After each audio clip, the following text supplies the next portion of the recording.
अस्सलामुअलैकुम dear students. तो आज के इस लेक्चर में चैप्टर 7 इसकी एक्सरसाइज 7.3 इसका मैं क्वेश्चन नंबर 2 करवाऊंगी। तो टोटल बुक में जो क्वेश्चन नंबर 2 के पार्ट्स हैं वो 5 पार्ट्स हैं। तो 1 बाय 1 इन 5 पार्ट्स को सोल्व करेंगे। बट उससे पहले छोटा सा एक इंट्रोडक्शन समझ लें। कुछ बेसिक पॉइंट्स हैं जिनको यूज़ करते हुए हमने क्वेश्चन नंबर 2 को करना है, बल्कि इस पूरी एक्सरसाइज को ही करना है। इससे पहले क्वेश्चन 1 में भी हम ये टेबल बना चुके हैं, तो अगेन इसको रिवाइज कर लेते हैं ताकि ये वैल्यूज़ आपको इजीली याद हो जाएं। इसी से हमने नेक्स्ट क्वेश्चन भी करना है। तो मैंने यहाँ पे एंगल लिख ली है, यानी कि theta, sine theta, cos theta, tan theta. यहाँ पे इनकी वैल्यू 0 पे क्या होती है, 30, 45 और 60 पे। यहाँ पे हम इनकी वैल्यूज़ लिखेंगे। तो साइन 0 पे होता है 0, ये याद रखना है आपने। साइन 30 पे होता है 1/2। साइन 45 पे होता है 1/√2, यानी कि 1/√2। साइन 60 पे होता है √3/2, यानी कि √3/2। तो ये साइन की वैल्यूज आ गई। अब कोस की, तो कोस 0 पे होता है 1। इसके बाद कोस 45 लिखेंगे, सॉरी कोस 30। कोस 30 पे होता है √3/2। फिर कोस 45 वही होता है जो साइन 45 होता है, दोनों में सेम 1/√2, और कोस 45 पे भी 1/√2। फिर देखेंगे कोस 60। कोस 60 पे होता है 1/2। तो यानी कि √3/2 इस साइड से अगर देखें तो 1/√2 फिर 1/2। ये वैल्यूज इस तरह से आ गई।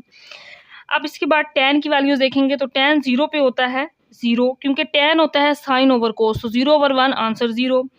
टेन 30, तो साइन 30 ओवर कोस 30 करेंगे तो 2 से कैंसल आउट, बाकी 1/√3 आ जाएगा। टेन 45, क्योंकि टेन साइन ओवर कोस होता है, तो यहाँ से हम देखें तो √2 कैंसल आउट, 1/1 आंसर 1 आ जाएगा। टेन 60, यहाँ पे 2 कैंसल आउट, तो √3 आ जाएगा। इसके बाद एक और वैल्यू भी इनकी लिख लेते हैं। इससे नेक्स्ट वैल्यू इसकी 90 पे। 90 पे भी इनकी वैल्यूज लिख लेते हैं। साइन 90 होता है 1, कोस 90 0, और टेन 90 होता है 1/0, क्योंकि टेन होता है साइन ओवर कोस। 1/0, 0 को किसी भी नंबर पर डिवाइड करें ना तो आंसर इन्फिनिटी, जिसे हम अनडिफाइंड भी कहते हैं। तो अगर इसको कैलकुलेटर पे डिवाइड करेंगे 1/0, तो वहाँ पे लिखा हुआ आएगा एरर, यानी कि ये डिफाइंड नहीं है। तो 1/0 इन्फिनिटी। और यहाँ पे अगर एक और स्टेप मैं क्लियर कर दूँ, अगर 0/1 आ जाए तो इसका मतलब 0 होता है, लेकिन अगर 1/0 आ जाए तो इसका मतलब अनडिफाइंड, यानी कि एरर, यानी कि इन्फिनिटी होता है। तो ये कुछ बेसिक वैल्यूज़ हैं जिनको यूज़ करते हुए हमने क्वेश्चन नंबर 2 करना है। अब इसके बाद एक छोटा सा सिंपल सा टॉपिक है रेसिप्रोकल आइडेंटिटीज़। तो हमारे पास टोटल जो ट्रिग्नोमेट्रिक रेशियोज़ हैं, ट्रिग्नोमेट्रिक आइडेंटिटीज़ हैं, वो 6 हैं। साइन कोस टेन, बाकी 3 इनके रेसिप्रोकल होती हैं।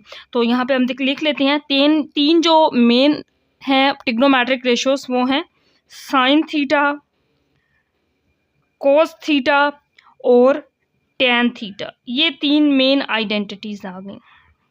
तो साइन का रेसिप्रोकल होता है 1/कोसेकेंड। अगर कोस का रेसिप्रोकल देखें तो कोस होता है 1/सेकेंड।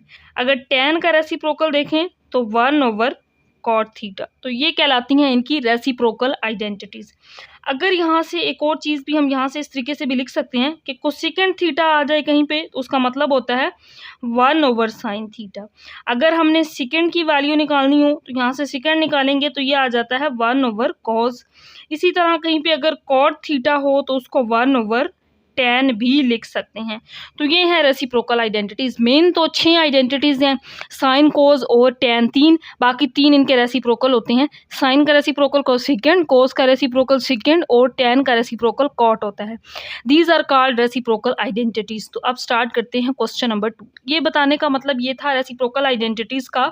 अगर पूछा जाए कोसेकेंड 30, हमें ये याद होगा कि साइन 30 पे क्या होता है 1/2, तो साइन का रेसिप्रोकल क्या होता है कोसेकेंड, तो कोसेकेंड क्या हो जाएगा 2/1 हो जाएगा। इसी तरह साइन 45 1/√2 है, और कोसेकेंड पूछा जाए तो वो √2/1 यानी कि √2 हो जाएगा। साइन 60 √3/2 है, साइन का रेसिप्रोकल। अगर कोसेकेंड 60 पूछा जाए तो 2/√3।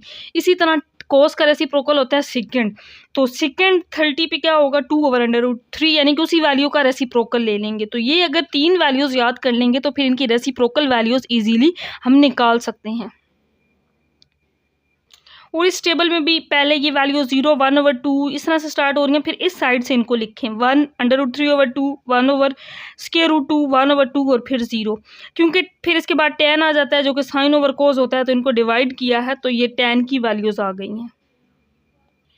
तो एक्सरसाइज का क्वेश्चन नंबर 2 जिसके अंदर ये कहा गया है एवेल्युएट द फॉलोइंग। पहला पार्ट ये है साइन 60 माइनस कोस 30। तो सबसे पहले इसको सोल्व करेंगे। अब टेबल में से इसकी वैल्यू पुट करनी है। तो अगर हम साइन 60 देखें तो साइन 60 पे होता है √3/2। कोस 30 और कोस 30 की वैल्यू भी होती है √3/2।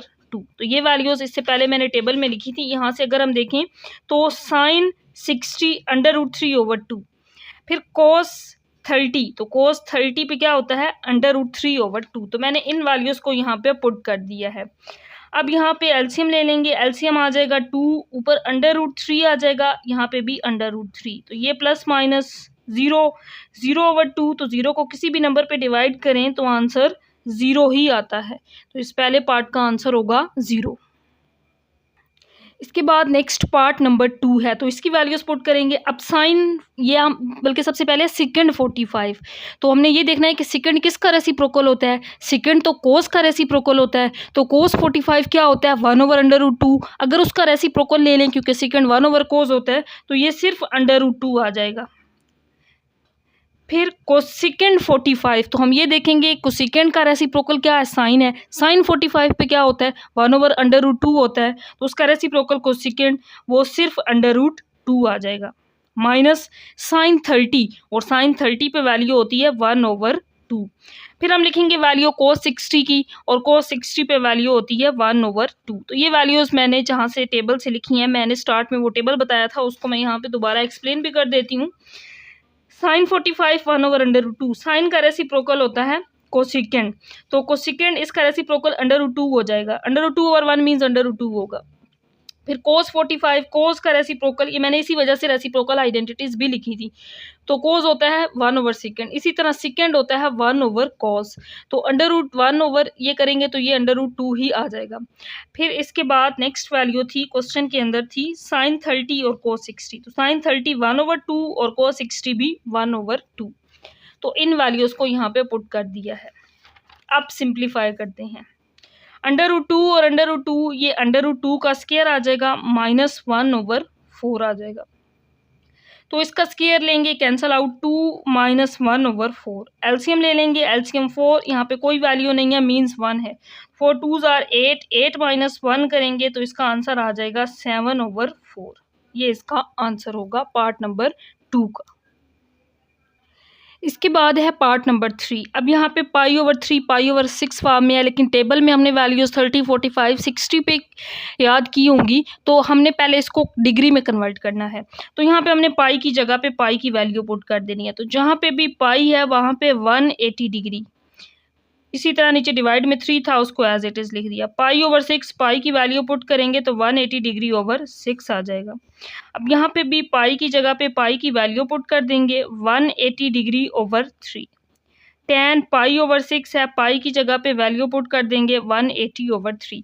तो 180 की कटिंग कर सकते हैं 3 पे, तो इसका आंसर आ जाएगा 3 6 are 18 यानी कि 60 डिग्री, और 6 3s are 18, यहाँ पे आ जाएगा tan 30। तो अब हम इनकी वैल्यूज़ इजीली पुट कर सकते हैं। हमने डिग्री में कन्वर्ट कर लिया इसको। 3 6 are 18, तो यहाँ पे आ जाएगा tan 60 डिग्री, और 3 6 are 18, π/6 था यहाँ पे, 6 3s are 18, π/6, तो यहाँ पे आ जाएगा tan 30। तो स्टार्ट में जो मैंने टेबल बताया था अब उसमें से वैल्यूज़ पुट कर देंगे। tan 60 होता है √3, tan 30 1/√3। यहाँ पे पुट करेंगे tan 60 √3 और tan 30 1/√3। यहाँ पे √3 तो √3 से कट जाएगा, 1 + 1 रह जाएगा। बट यहाँ पे एलसीएम लेंगे, इसके नीचे कोई वैल्यू नहीं है, 1 कंसिडर कर लेंगे, तो एलसीएम आ जाएगा √3। √3 से मल्टीप्लाई होगा, √3 का स्क्वायर -1, और यहाँ पे 1 + 1 रह जाएगा। अब इसको सिंप्लीफाई कर लेंगे तो √3 का ये स्क्वायर इसे कैंसल आउट, 3 - 1 ये आ जाएगा 2/√3 डिवाइडेड बाय 1 + 1 ऐड करेंगे 2 हो जाएगा। इस 2 को ऊपर ले जाएंगे तो इस लास्ट स्टेप को मैंने यहाँ पे लिख लिया है। अब इस 2 को जब ऊपर ले जाएंगे तो ये 1/2 हो जाएगा। इस 2 से कैंसिल आउट, तो बाकी इसका आंसर आ जाएगा 1/√3, यानी कि 1/√3। इसके बाद पार्ट नंबर 4 है। तो यहाँ पे पहले डिग्री में कन्वर्ट करने के लिए पाई की वैल्यू पुट कर देंगे। तो पाई की जगह पे आ जाएगा 180 डिग्री, यहाँ पे भी पाई की जगह पे 180 डिग्री ओवर 3। तो यहाँ पे 3 6 आर 18 60 डिग्री आ जाएगा, और यहाँ पे भी 3 6 आर 18 60 डिग्री आ जाएगा। तो अब हम इनकी वैल्यूज पुट कर सकते हैं, cos 60 और sin 60 की।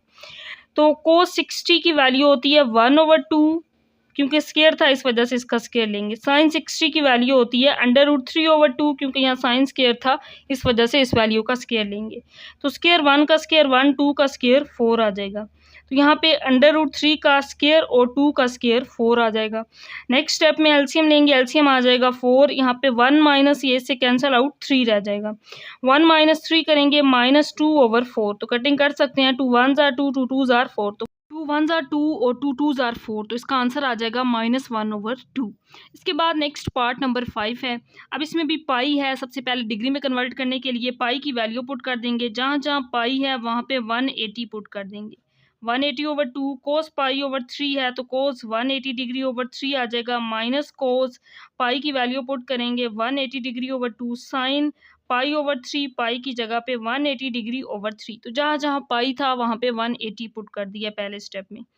अब नेक्स्ट स्टेप में इसकी कटिंग कर सकते हैं। 2 9s are 18, तो यहाँ पे sin 90 आ जाएगा। cos 3 6 are 18, यहाँ पे 60 डिग्री आ जाएगा। 2 9s are 18, यहाँ पे cos 90 डिग्री आ जाएगा। 3 6 are 18, तो यहाँ पे sin 60 डिग्री आ जाएगा।